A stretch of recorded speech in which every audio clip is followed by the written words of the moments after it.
Estás atrapado en el tráfico. Pero luego hay una recompensa para ti. Una modelo, la marca de los luchadores. Mantienes la calma a pesar de las bocinas, las largas filas y los gritos. ¡Muévete!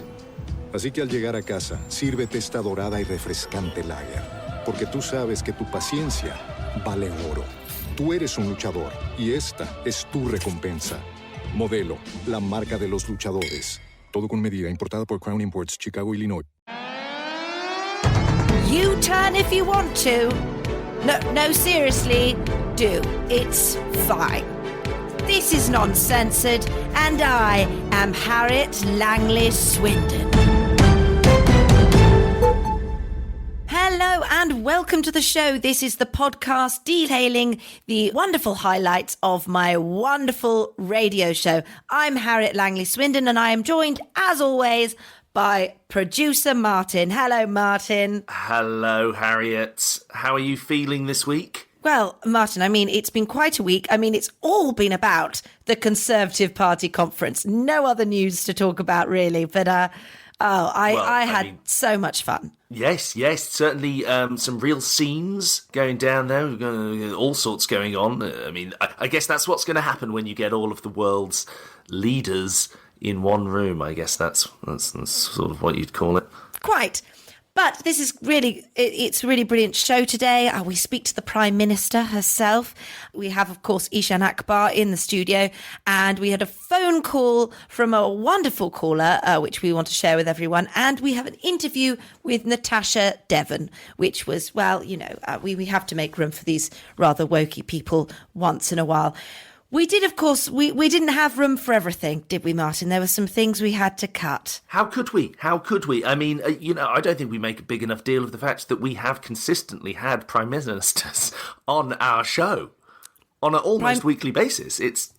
Most other shows don't get that. I know, it's I don't know why people don't draw more attention to it. And we also had, talking of leaders of countries, we had Vladimir Zelensky on. Unfortunately, he phoned in, but we did have to cut that for the podcast because I just felt, Martin, it was just the same old, and you have to look at what the people want. And I look at my Twitter users and their Twitter avatars have stopped being Ukrainian flags. So I don't feel people are really interested in that anymore. So sorry, Vladimir. It's a real shame because I liked the way he sort of personalised his message to us, made lots of references to different radio stations so that we'd understand it. It was a very stirring speech. Maybe we can add it on the extras. Stirring but unnecessary. But we had to cut that. Also, Therese Kofi came in to talk to us, but I don't remember any of it. Do you?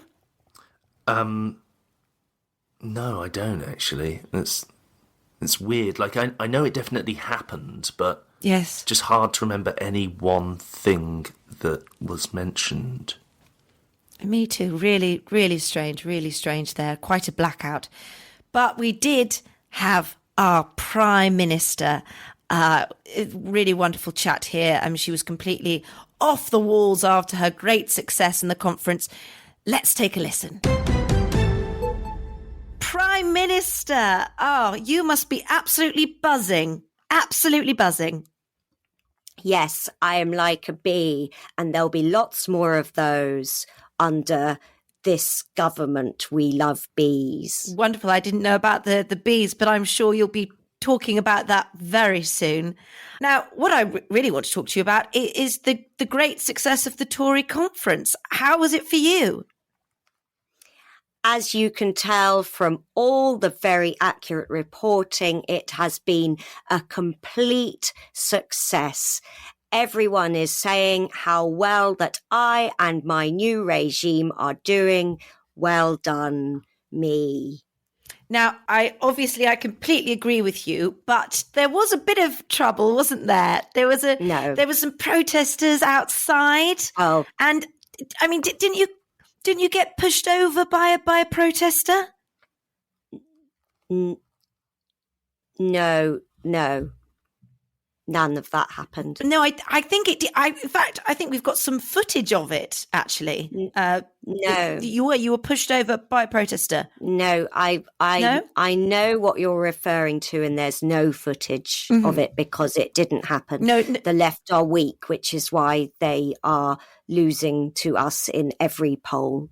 Right. Well, no, Prime Minister, I mean, I don't want to argue with you, but I am a journalist, and I do my job, and I do believe that's what happened. No. Oh, okay, so I'll just stand down and not play the footage. Yes, then. don't play the footage. We'll cut the footage because obviously there's no footage. Shall I cut the we've got a little loop of the Benny Hill theme that was playing outside the conference. Shall I cut that as well? Martin, that's our song. Our song. Benny Hill theme's our song. He knows that. That's why he brought it up. Miss Truss, we really shouldn't. I mean, it's not like there is actually anything going on. So Martin's been chasing me all over conference. You suggest, Martin? I don't think you should be chasing the Prime Minister. She is married. No, I mean, as am I. One ring to rule them all. I don't know what that means, but it's a lovely ring. Thank you, Martin. And you are quite powerful, so I'm just going to be quiet now, I think. I'm the most powerful woman ever. Harriet, should I delete those tweets where we said she got pushed over too then? No. Let's let the viewers make up their own minds. No need to do that. Right. The other one thing that I did want to mention is, of course, you've now done a U-turn, haven't you, on that top tax rate? Yes. I don't know if that's... because the top tax rate, it was good and right and very popular that it went, but it was also a distraction from all the other good things that were in the budget. For example, the other things. So we took it away that it could no longer distract. Well, I think that answers the question. I mean, Martin, I don't know when you started asking the questions, to be honest. I didn't. Do you know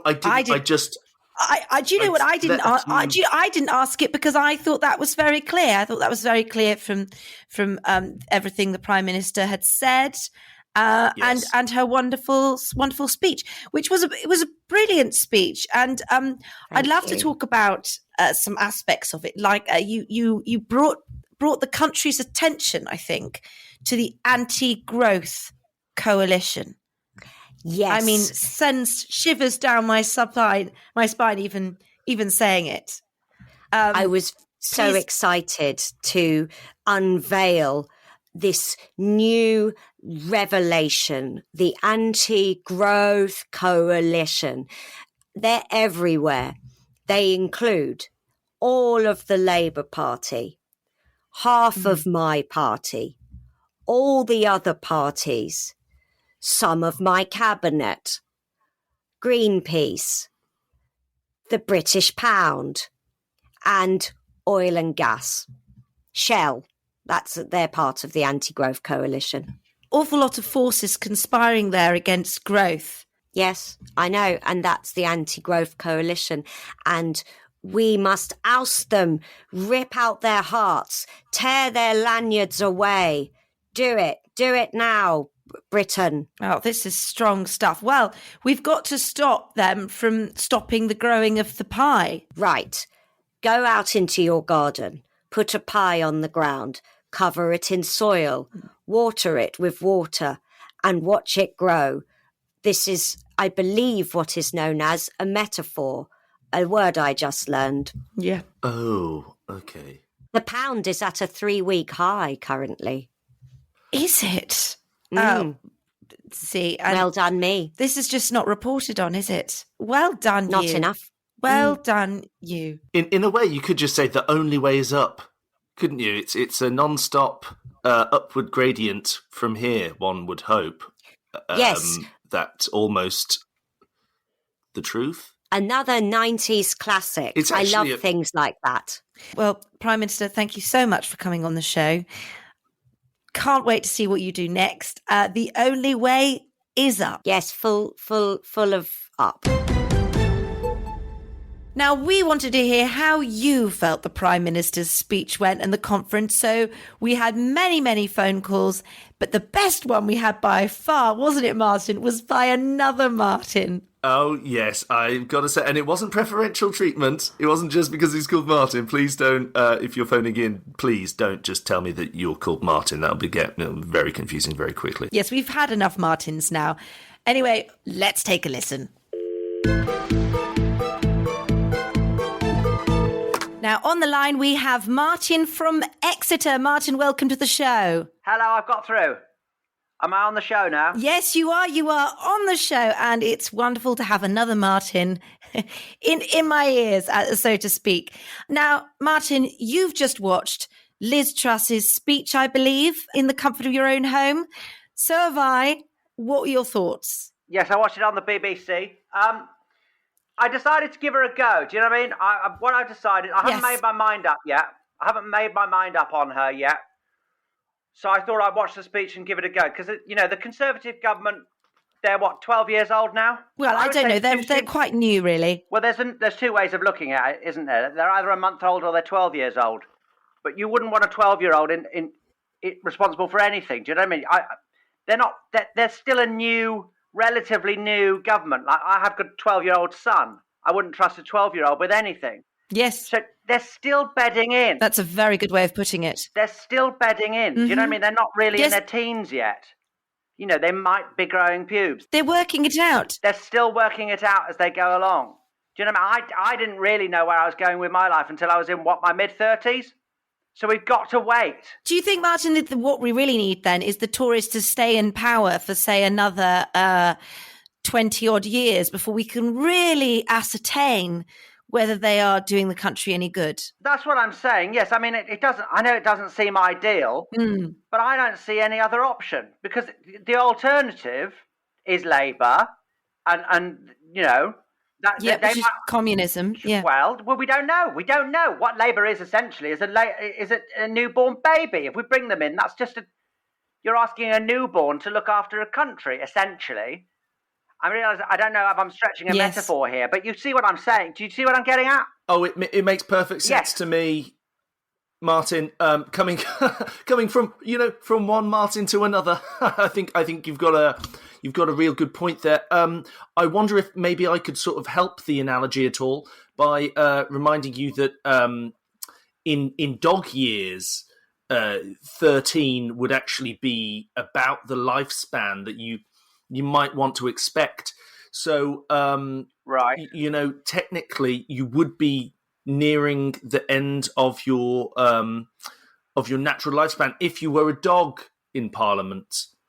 I don't know if that helps things or right. Well, sorry, I don't know. I mean, we've gone from babies to dogs here. I just wonder. I don't know about this. I mean, what I am getting is maybe the answer is a dictatorship, because look, I know dictatorships, they get a bit of a hard rap, but Martins, I think you'll both agree the good thing about dictatorship is they really stay there for a long time. And I think lots of dictatorships have shown that they get better with age. And sometimes, things can go wrong, like war.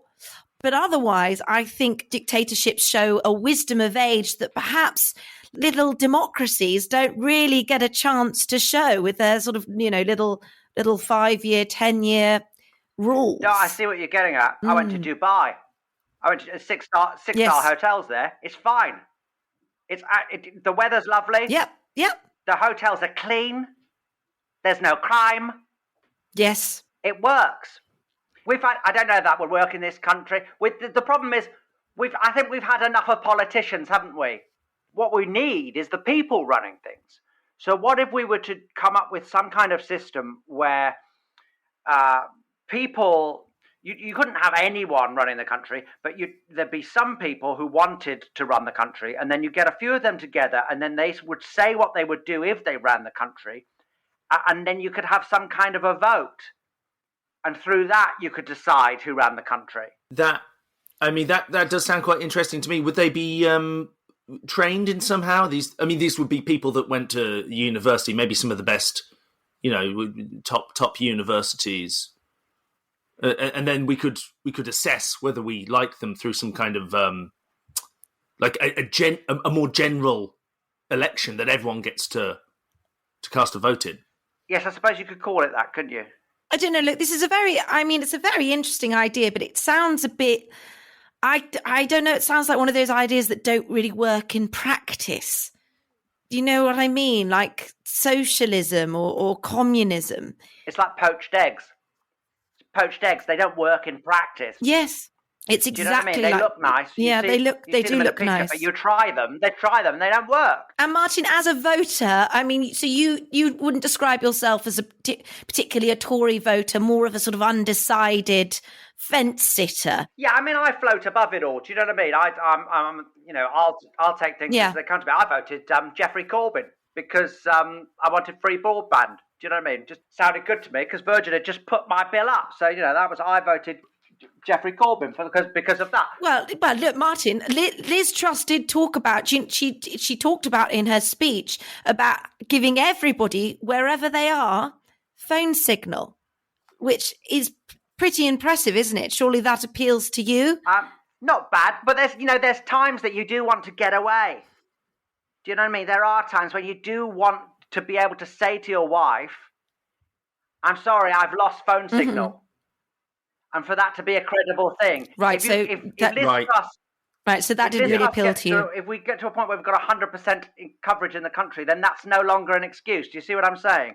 I see what you're saying, yes. We all need a place to go. When things get too tough at home, we all need a place where we're not contactable. Maybe that would be in her bigger manifesto, though, because in a speech you only have so much amount of time. I mean, she only had an allotted 25 minutes that actually went on for 40. But you can't fit in everything, and I'm sure that would have been in the small print. It was 25 minutes on paper, but because of the laughs, it got to 40, do you see? Yes, lots of laughs. Martin from Exeter, thank you so much on the line. It's very good. We don't often speak to the general public on this show. And, we forget that there are people at home watching the Tory conference asking very real questions like, is this for me? Or what pie is growing and how? Well, thank you for having me on your show. Long-time listener, sixth-time caller, actually. I've tried to get through a number of times and know what... This is the first time anyone's actually let me on, so I appreciate it. Thank you. Well, Martin, I'm sure we'll let you on again. We certainly will. It's been a pleasure having you on, Martin. From one Martin to another, enjoy it. What I'm trying to say is just... I'm going to put you out of your misery. There's somebody at the door. I've got a delivery. Okay. So that's fair enough. Martin, do you want to finish that quip when he's gone? Well, it's been 3 days, Martin. Have you finished that quip yet? Well, it's no. Right. No. Okay. Now, we had a very interesting discussion with Eshaan this week on is dreams woke? Really quite philosophical, this one, wasn't it, Martin? Yes, yeah. I mean, I do always balk a little when we have to say, things like is dreams woke? The scansion there for me I don't think that's grammatically correct. But it was an interesting chat anyway, and he certainly had some opinions.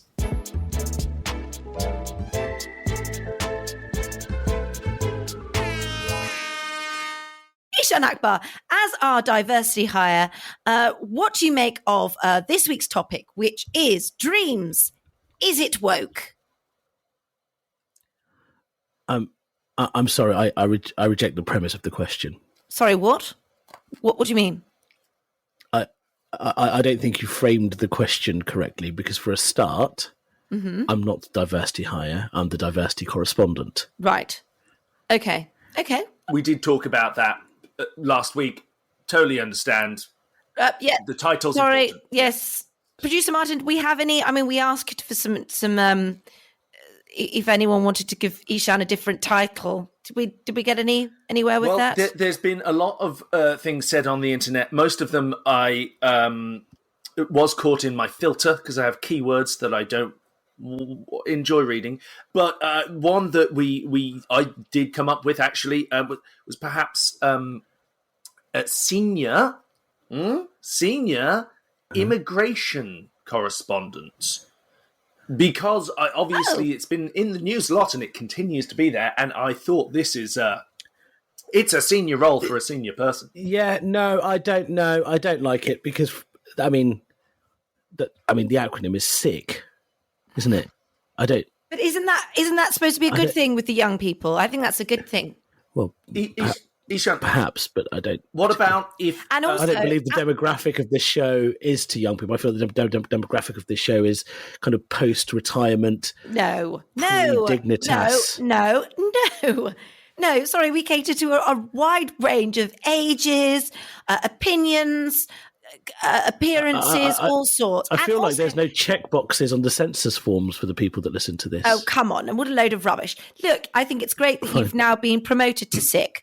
So I like that. Eshaan, sick of non-censored. There we go. Thank you. I am sick of non-censored. You're absolutely right. So going back to your initial question, it was about dreams. Now, dreams are one of those things that I think, as a society, we tend to look down upon, particularly in the UK. Yes. Certainly, women are famed for oversharing their dreams with their partners. We do that. Yes, all of us. And you tend to get angry with men for what they do in the dreams. That happens a lot. We're such nags. Honestly. Yes. So I think dreams have got a bit of a terrible reputation. But sometimes in recent months, actually, I've begun to realise that perhaps dreams aren't nearly as woke as I would have imagined, as people share with me kind of some really real passionate things that they want from them. Recently, I was speaking to someone who told me that she had a dream of leaving her husband, who is a producer on a radio show, and bring their dog and move in with me. This all sounds very... no, I'm sure... sorry, what were you saying? This week, Suella Braverman. Yes. And what a best lawyer in the world. What a braverman she is. Yes.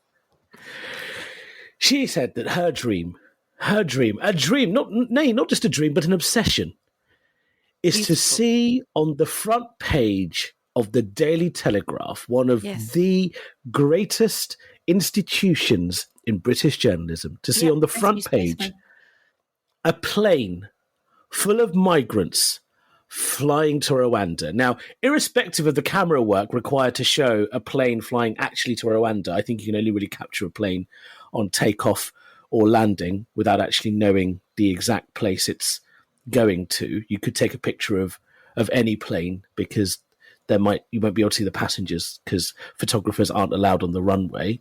But irrespective of the logistics of the situation, the fact that Suella Braverman was able to share this huge dream of hers, which could be a reality, made me realise, dreams aren't woke. Dreams are there because they're steeped in reality.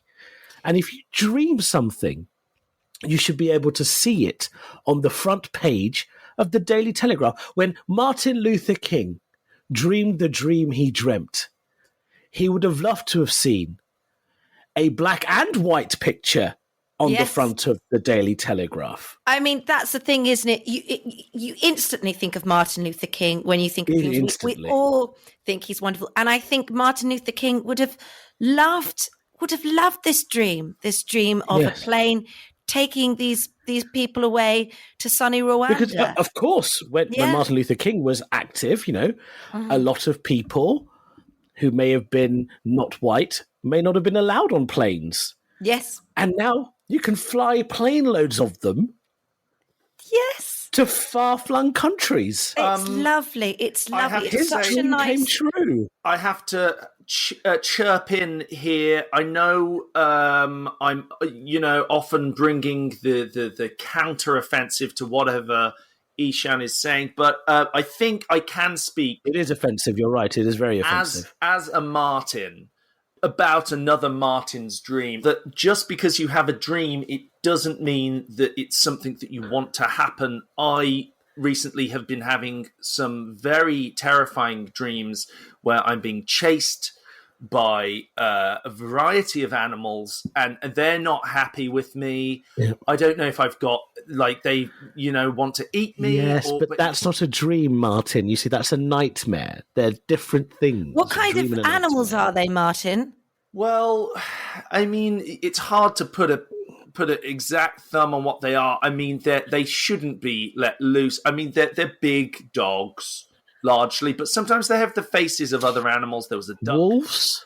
No, I mean, again, things that happen in a dream I find aren't. Sorry, a wolf with a duck's face? Yes.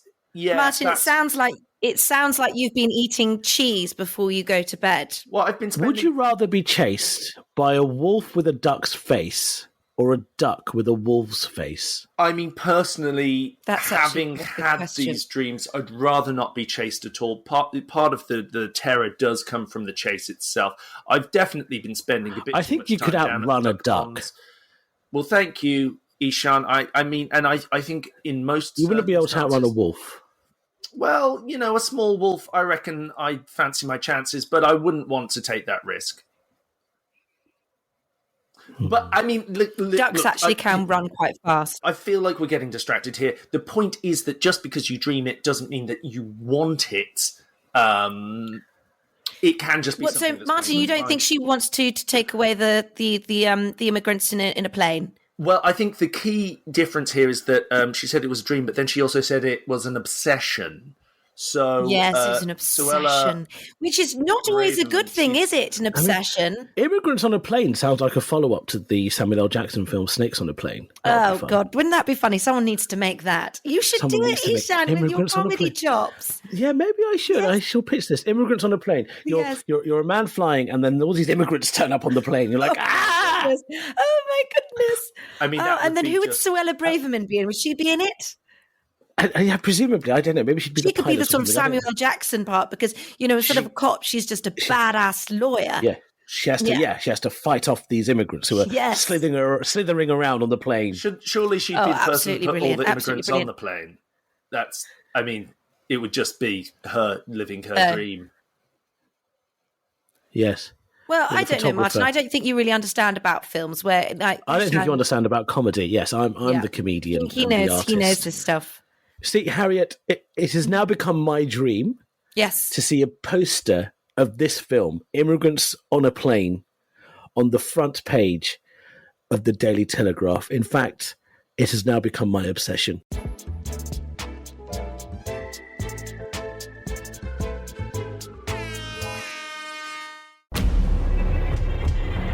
Next time on a very spooky fine dining podcast, the season 1 finale, TGI Fridays the 13th. Oh, you betcha, pineapple's gonna hit the fan as Michael's son Juicy, or in this episode, Juice son Voorhees, goes on a murderous rampage, and no one is safe. It gets real spooky, it gets real bloody, and not everyone's gonna make it to the end of the episode. Who will live, who will die? Listen to Fine Dining, the search for the most mediocre restaurant in America, break down a trip to TGI Fridays based on the atmosphere, the service, and the food, and try not to be scared to death. Hear the thrilling finale of Fine Dining, Wednesday, October 25th, wherever you get your podcasts.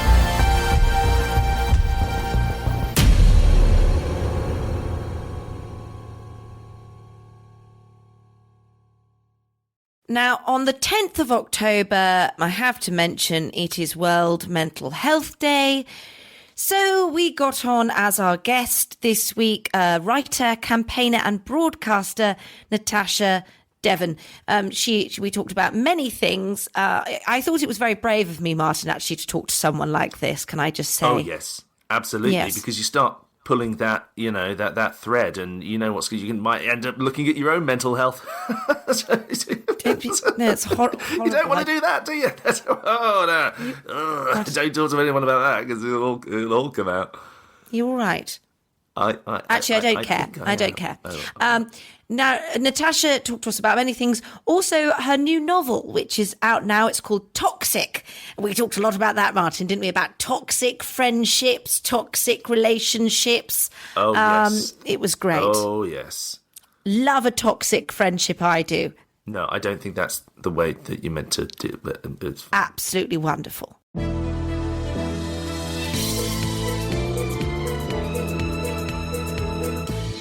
Natasha Devon, welcome to the show. I'll be completely transparent. My producer said we have to do something on mental health. So we got you in. So thank you for coming on. Really appreciate that. I suppose I should be thanking your producer for having me. Oh no, we're very privileged and honoured to have you on. Thank you, Natasha. We can't stress how important it is. I don't think thanking our producer is a very good idea, actually. I mean, we talk about mental health.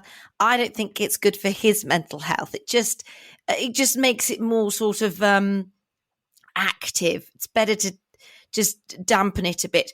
And Natasha, I suppose what I want to start talking about is, so you founded MH Media, which scrutinises the way media reports on mental health. You've worked with Mental Health First Aid England.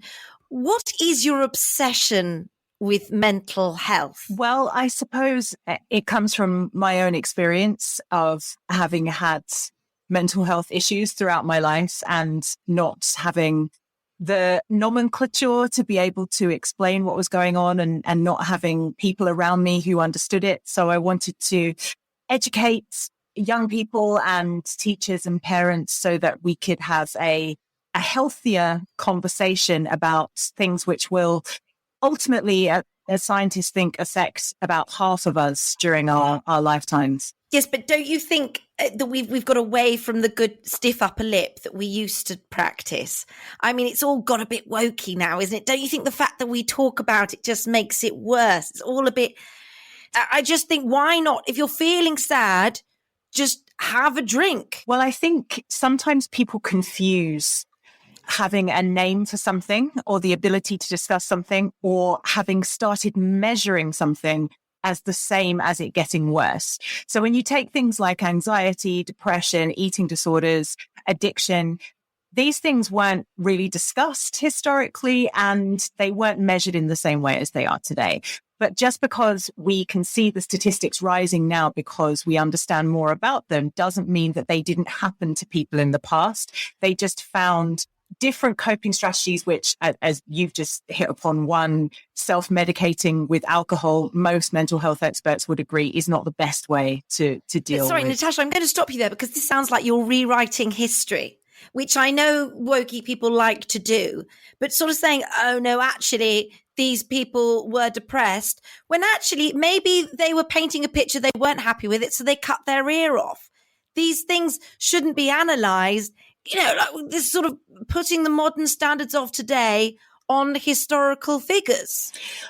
And how does that help us? It's a very interesting way of looking at it. I think when you know a little bit about what the symptoms of conditions like depression are, you can recognize when somebody is trying to communicate that in a different way. And I do a lot of work with researchers in this area who travel the world. They go to countries where they still don't recognize depression or anxiety, but because they are mental health professionals, they can see people exhibiting symptoms of it. But do you think it's a bit like institutional racism? Does it really exist if you can't see it? Well, something exists if people can feel the effects of it. And if certain groups in society disproportionately feel the effects of it, which I mean, it's interesting that you've brought up institutional racism, because when you look at mental health statistics, there are very distinct patterns in the way that issues affect different demographics in society. And people who experience racism are much more likely to experience certain mental health issues because of the trauma associated with being discriminated against.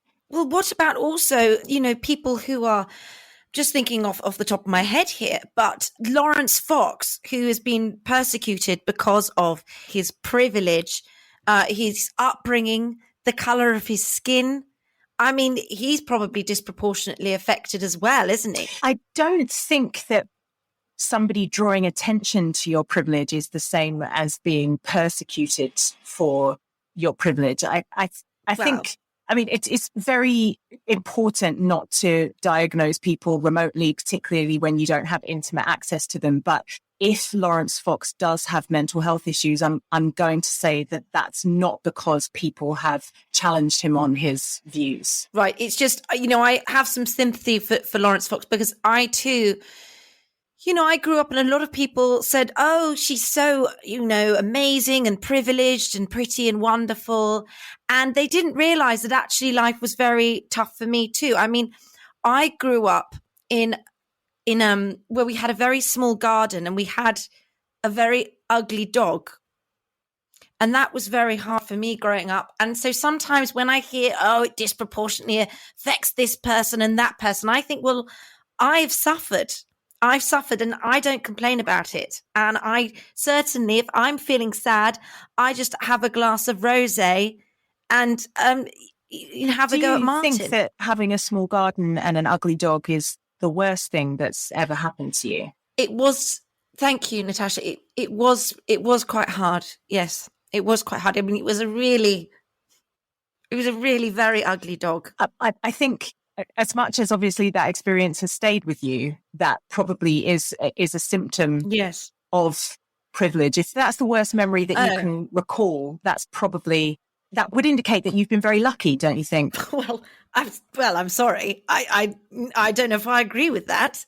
I've just shared quite a traumatic memory, and yet apparently it doesn't fit the bill. Well, I mean, if you're still struggling to process it, I'm sure that being, as you just self-describe, incredibly successful and having a career that you're obviously very proud of, hopefully that has given you the expendable income to be able to afford some therapy, maybe to work through those feelings. I've been able to afford a better looking dog.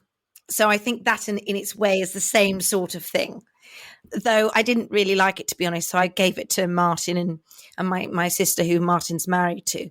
But what I do want to touch on, Natasha, is obviously in popular culture at the moment, there's quite a lot of sore losers. But actually, you're a sore winner, aren't you? Because you talk about mental health a lot in youth, but you were the first ever, I believe, a mental health champion for schools. But you were also, I think, the last, because you won. You cured it. The government stopped it. So why are you still going on about it? It's sorted. And that's not exactly how it happened. There's quite a few things there that I would say are inaccurate about your assessment of what happened. Yes, I was given the role of the government's first ever mental health champion in August of 2015, and a Freedom of Information request that I have done found that because I consequently criticised government policy, particularly austerity and school and education policy and the way that it was impacting young people's mental health, I was fired the following May. So I lasted about 9 months. I have now been replaced by Dr. Alex George from Love Island, who is the second children's mental health champion. Wonderful. And obviously a lot more what they were looking for. Qualified. I mean, he's done lots of work, like on Love Island. They weren't very nice to him about his inability to tan, which I imagine kind of trumps, actually, Natasha, if you don't mind me saying, all your work with all these little wokey charities. I can tan better than Dr. Alex George. That's perhaps something you've identified. Yeah, and maybe I should think about that. I'd say, if you don't mind me saying, that perhaps what you shouldn't have done there was being mean about the boss. If you're going to be mean about the boss, what did you think was going to happen? Well, I thought maybe, since I am involved in all of these charities, as you've quite rightly pointed out, and I have the privilege of working with some of the world's leading experts, as well as going into 3 schools a week throughout the UK, that perhaps my perspective might have been valuable to the government and they might have rethought some of their policies in light of the evidence that I was providing them with, but that didn't happen. No, you've got all this wrong. Natasha, I was wondering if I could just ask you a question, actually on the subject of the sort of, I suppose, abusive relationships within a hierarchy or a workplace. I have a friend who is a producer. Let's call him Producer Marvin. And he's in a bit of a tricky situation. I mean, he works for Well, on a quite a well-known radio show and podcast, and the person that he works with is quite verbally abusive to him on like a regular basis. Has forgotten his birthday for the last 4 or 5 years. Makes him pay for all of her Ubers. Is this something that what would you advise in order to sort of help him out? Well, I mean, it's obvious.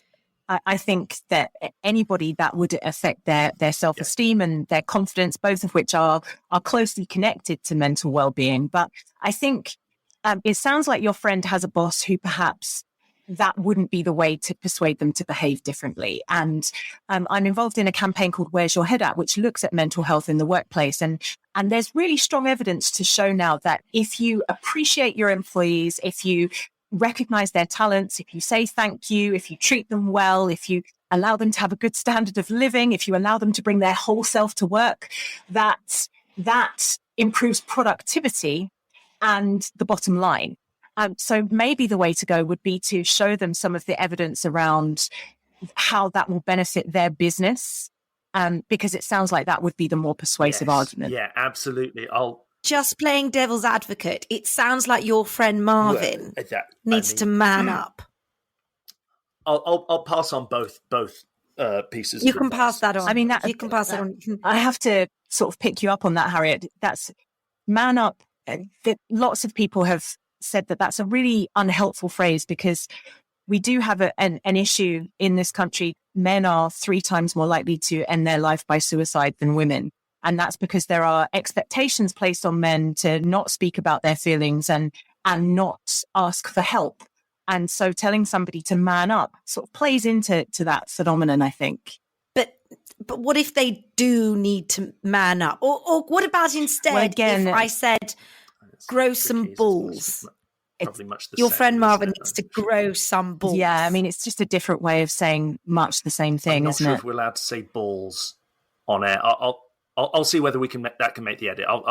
I'll just check that out now. We are talking about mental health, though, which is a sensitive topic. So you do have to keep in the sensitive things. We'll just put a trigger warning at the top. Say, if you don't like balls. Sure, I'll make sure that's a note on the programme. Now, Natasha, I do want to talk about your book. You've got a book coming out called Toxic, I believe. It's out. It's out. Oh, I say. So please do sort of tell our listeners a bit what it's about. Well, a big part of my work in schools is doing focus groups with teenagers and finding out if there are any barriers to them performing as well as they would like to academically, as well as to them being happy and healthy and feeling fulfilled. And a big, I guess, theme that was emerging from these focus groups was young women in particular, although not exclusively, talking about toxic friendships. And there's been a change to the curriculum recently where they learn about coercive control and red flags in romantic relationships. They learn about emotional abuse in that context. But I think a lot of them wanted to hear about it in a platonic context. What do you do when it's somebody who is your friend that is bullying you, essentially? So I decided that would be a topic that could be explored in fiction, I think, much more effectively than creating a class, which is what I would normally do. And that's where the idea for Toxic came from. And correct me if I'm wrong, but it's about these 2 girls who are friends, and one of them is really cool and pretty, and she helps the other one by advising her how to diet and maybe telling her when she's being a bit of an idiot. And the other one is a bit of a drag and therefore a bit toxic. And actually the sort of pretty one needs to realize that this isn't a healthy relationship. That's not quite the plot. So the plot actually is about a 17-year-old girl called Luella who is at school it's a 97% white school, kind of 95% white town, which do still exist in some places in England. And she is of mixed heritage. She's a little bit larger than the other girls. She's very tall. There are all of these reasons why she feels that she doesn't fit in. She feels like a bit of a square peg. And then in the final year of her education, in upper 6th, another girl joins who is also of mixed heritage, but she's from East London and she wears her difference proudly. And she is, through Luella's eyes, very beautiful and very cool. And Luella sees in her something that she finds very compelling, and they form this very tight bond. But then as the story progresses, Luella realizes that Aretha, the other character, is not quite what she seems, and she starts to become very manipulative, which has an impact on Luella's mental health. Right. I slightly misunderstood the plot there, because I saw, when I was reading about it, it reminded me of my friendship with my friend Sally. Sally's very plain. She sometimes listens to this, so I'm sure she won't mind me saying that. And when she comes round for dinner, we all have kettle chips and but we give Sally carrots because we're trying to help, and I think she could look better if she had more carrots. Now that's just helping, isn't it? It's just trying to help Sally out. Hello, Sally, if you're listening. Well, I think what you're doing there is perhaps highlighting something that Sally might herself have a sensitivity about. You are emphasizing that difference. You're making her feel excluded and isolated. And a lot of people would. But what if she should feel excluded and isolated? I mean, some people should. I don't think so. I think if you're someone's friend, then you accept them for how they are, and you celebrate them for who they are. What if they're But Natasha, what if they're an inferior friend and therefore should probably be aware of it? Well, I don't know what you mean by inferior. What do you mean? Sort of not as good.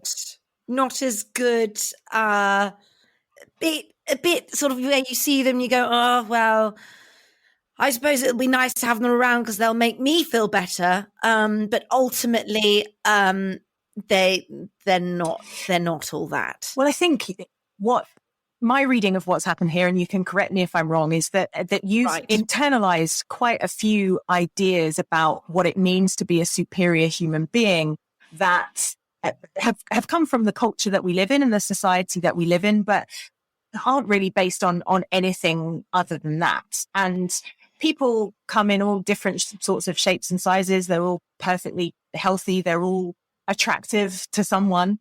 And I think that what we should be doing is making people feel comfortable and celebrated. And in fact, again, there's a lot of evidence to show that people who like and respect themselves naturally live healthier lifestyles because their driving motivators aren't things like guilt and shame. So perhaps if your friend Sally, some people do want to lose weight, and if that's a genuine motivation and goal that she has, if you were to support her by making her feel loved, she would gravitate towards healthier behaviors anyway. Well, also, I think she'd admire me because I don't feel guilt and shame. So I think she could learn from that as well.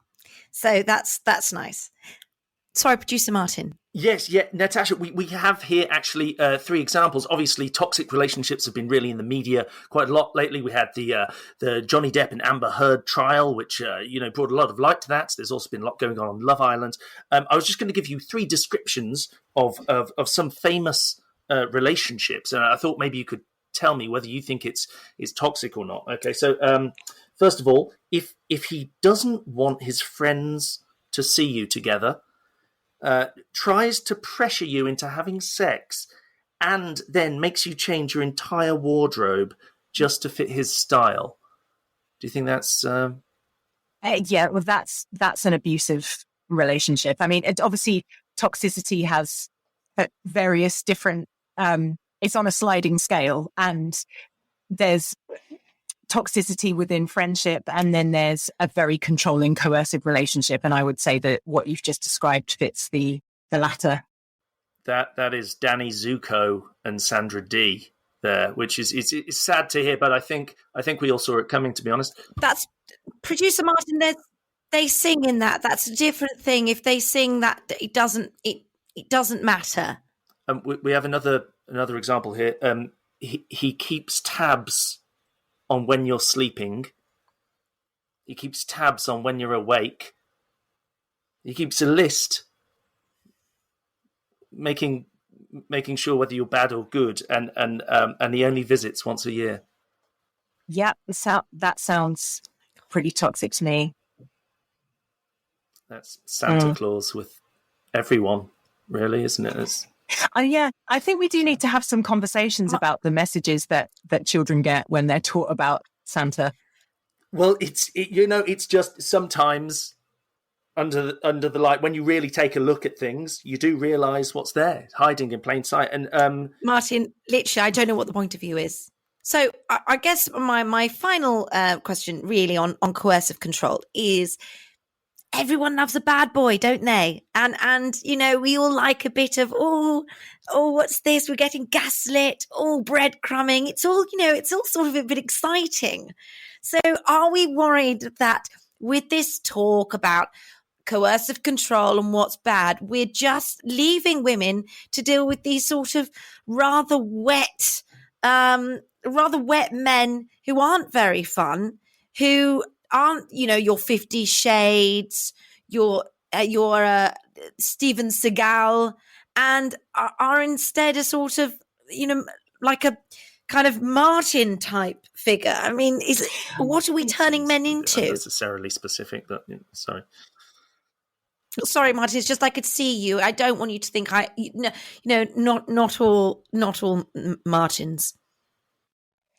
I mean, again, I think for a long time we've been fed a narrative through media, through Hollywood, through novels that tell us that these so-called bad boys can be tamed if only they're in the right relationship with the right woman, and that the onus is put on women to fix them. And when you talk to women's charities or anybody who has any expertise in this area, they'll tell you that that's not the case, that when a person perpetuates toxic behavior, they do that consistently until they sort of do a bit of introspection and sort themselves out. So you can't be someone else's heroine. They have to save themselves. And I think if we have more emotionally aware, emotionally articulate, thoughtful, considerate men, that's something that we should really be celebrating. Lovely. Well, I couldn't agree with the articulate men. I think we've got a lot of them at the moment.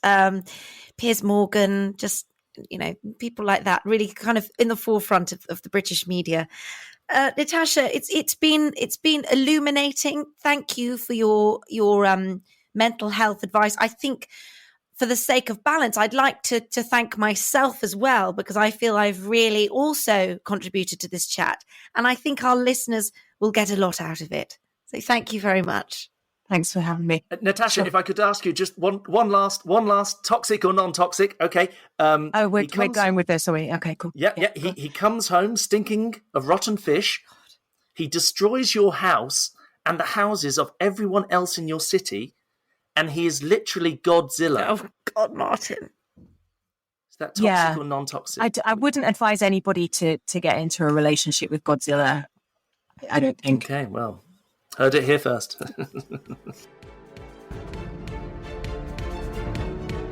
Well, that's the show.